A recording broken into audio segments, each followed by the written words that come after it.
बात करेंगे मोदी सरकार 3.0 तीसरी बार बनेगी एनडीए की सरकार। नरेंद्र मोदी 8 जून को ले सकते हैं पीएम पद की शपथ। 16 जून को खत्म हो रहा मौजूदा लोकसभा का कार्यकाल। एक बार फिर देश के प्रधानमंत्री बनेंगे नरेंद्र मोदी। कल नरेंद्र मोदी ने प्रधानमंत्री पद से दिया इस्तीफा। राष्ट्रपति ने किया स्वीकार। कार्यवाहक प्रधानमंत्री बने रहने को कहा। 8 जून को एनडीए की बनेगी सरकार। लोकसभा में एनडीए को बहुमत से अधिक सीट। 2014 के बाद पहली बार बीजेपी नहीं छू पाई बहुमत का आंकड़ा। सरकार बनाने के लिए गठबंधन सहयोगियों पर रहेगी निर्भर।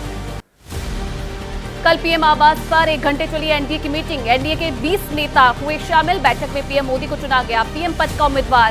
सभी ने पीएम मोदी को चुना नेता। बैठक में एनडीए के सभी घटक दलों के नेताओं ने नरेंद्र मोदी को बिना शर्त दिया समर्थन। 7 जून को शाम 5 बजे सभी दलों के नेता पहुंचेंगे राष्ट्रपति भवन। दिल्ली में 7 जून को सुबह बीजेपी संसदीय दल की बैठक और दोपहर में एनडीए संसदीय दल की बैठक। एनडीए शासित राज्यों के सीएम, डिप्टी सीएम और पार्टी अध्यक्ष रहेंगे मौजूद।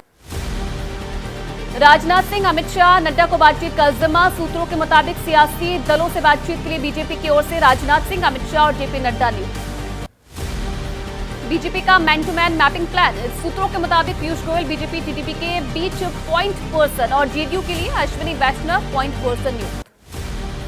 नई सरकार पर मंथन के बीच चंद्रशेखर आजाद ने खुले रखे विकल्प। अभी किसी गठबंधन को समर्थन का ऐलान नहीं। दोनों पक्ष से बातचीत जारी।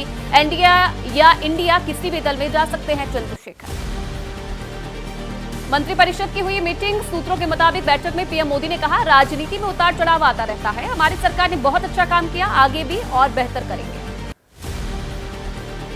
महाराष्ट्र के मुख्यमंत्री एकनाथ शिंदे ने कहा, बहुत जल्द होगा शपथ ग्रहण समारोह। मोदी तीसरी बार बनेंगे प्रधानमंत्री। शिवसेना ने उन्हें बिना शर्त दिया समर्थन। रामदास अठावले का बयान, विपक्ष को अच्छी सीटें मिलेंगी। लोगों ने नरेंद्र मोदी को सरकार बनाने के लिए 292 सीट दी। एनडीए का कोई साथी इधर उधर नहीं जाएगा, अफवाहें फैलाई जा रही हैं। एचएएम प्रमुख जीतन राम मांझी का बयान एकदम स्पष्ट है। नरेंद्र मोदी तीसरी बार बनेंगे देश के प्रधानमंत्री। हम पहले से ही उनका समर्थन कर रहे हैं। जहां पीएम मोदी रहेंगे वहां हम रहेंगे। शिवसेना यूबीटी नेता संजय राउत ने कहा कि जनता ने बीजेपी का बहुमत खींच लिया, इसलिए अब जोड़ तोड़ से सरकार बनाने की कोशिश है। एनडीए में ही नीतीश बाबू, चंद्रबाबू, चिराग बाबू। और चलिए अब 9 सेकंड न्यूज में बात करेंगे इंडिया गुट की, जो हार के बाद भी पूरी मजबूती से खड़ा दिखाई दे रहा है।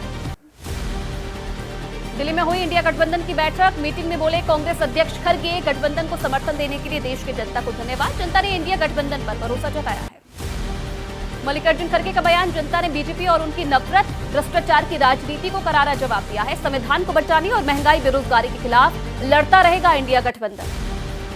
कांग्रेस अध्यक्ष मल्लिकार्जुन खड़गे ने दावा किया है, लोकसभा चुनाव का जनादेश प्रधानमंत्री नरेंद्र मोदी के खिलाफ है, लेकिन वो इसे नकारने की हर संभव कोशिश करेंगे।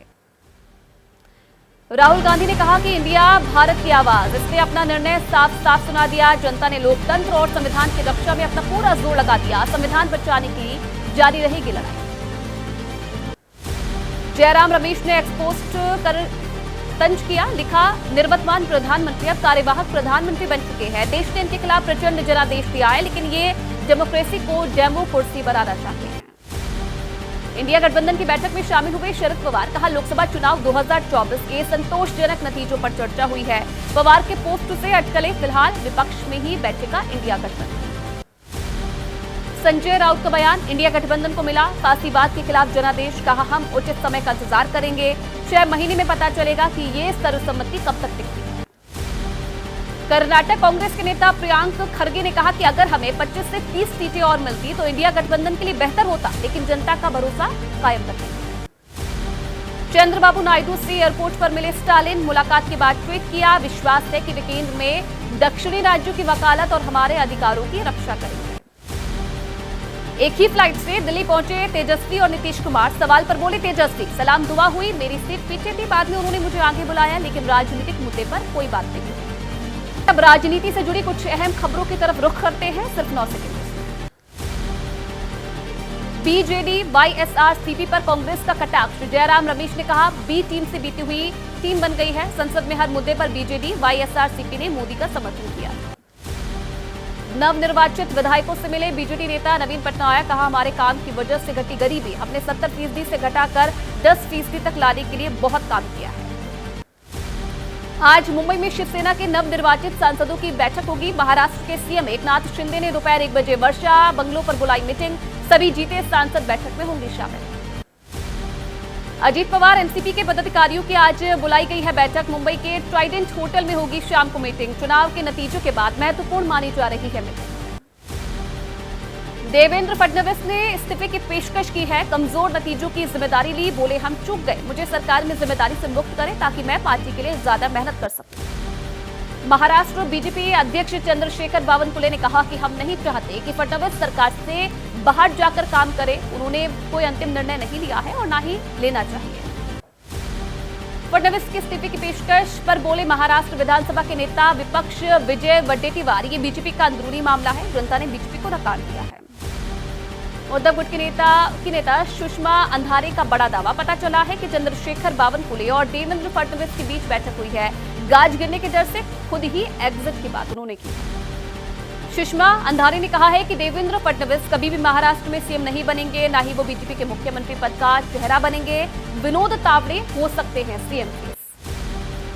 बिहार सरकार के मंत्री जमा खाने की मांग। एनडीए में नीतीश को पीएम बनाने पर हो विचार। एनडीए के अन्य सहयोगी दल और बीजेपी का भी एक खेमा नीतीश को बनाना चाहता है पीएम। जमा खान के फेवर में उतरी आरजेडी। बोले मनोज झा, एनडीए में नरेंद्र मोदी से योग्य कई लोग हैं। केंद्र में सरकार बनाने में नीतीश कुमार की अहम भूमिका है। नीतीश में किस बात की कमी है? मंत्री जमा खान के बयान पर डिप्टी सीएम विजय सिन्हा की तीखी प्रतिक्रिया। बोले, एनडीए के नेताओं को हल्की बात नहीं करनी चाहिए क्योंकि एनडीए के नेता हल्की बातें नहीं करते। आरएलडी के राष्ट्रीय अध्यक्ष जयंत चौधरी ने कहा कि नीतीश कुमार गंभीर और देश को दिशा देने वाले नेता हैं। उनके इंडिया गठबंधन छोड़ने के फैसले से प्रेरित होकर हम एनडीए के साथ आए। अमेठी से कांग्रेस के नवनिर्वाचित सांसद किशोरीलाल शर्मा ने सोनिया और प्रियंका और सांसद राहुल गांधी से मुलाकात की है। स्मृति ईरानी को शिकस्त देकर सांसद बने हैं। पहले चुनाव में बड़े मार्जिन से जीत दर्ज की है।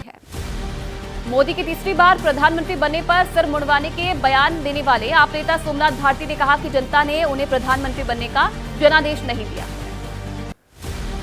अयोध्या से निर्वाचित एसपी सांसद अवधेश प्रसाद का दावा। अयोध्या से खुद चुनाव लड़ना चाहते थे प्रधानमंत्री नरेंद्र मोदी, लेकिन सीट सुरक्षित नहीं होने की रिपोर्ट के बाद अपने पैर पीछे कर लिए।